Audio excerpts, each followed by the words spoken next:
the best thing that you can hope for, they can hope for, is that they can have some sustainable increases in their short-term interest rates and normalize those on the back of obviously having a sustainable outlook for inflation, and then that will allow basically the yen to finally find a sort of equilibrium. If you get a higher interest rate regime, I believe that means, help me here, Paul, yield up, price down. That's what they tell me.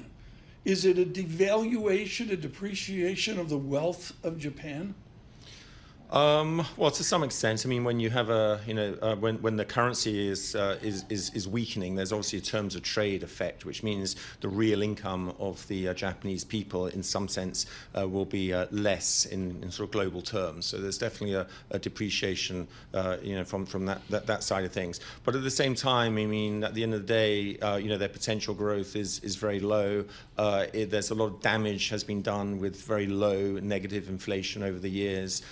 And that creates all sorts of social tensions. Critical. One final question on this. They have an experiment of reflation to get away from the cultural decades of disinflation and outright deflation. Dr. Konstam, is that experiment failed?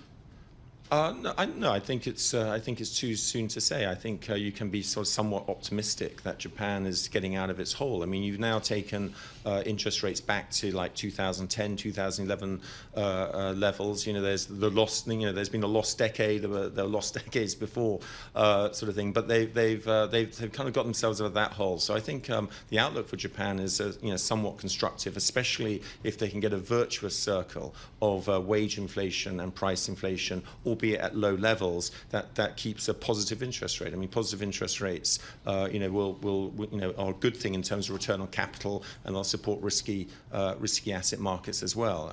So that's kind of the idea, this sort of adjustment. And Japan, traditionally has been obviously a big exporter of capital because there haven't been opportunities at home in Japan, and that's why they've had this sort of massive current account surplus, and over time that's obviously is correcting in a hopefully sustainable way.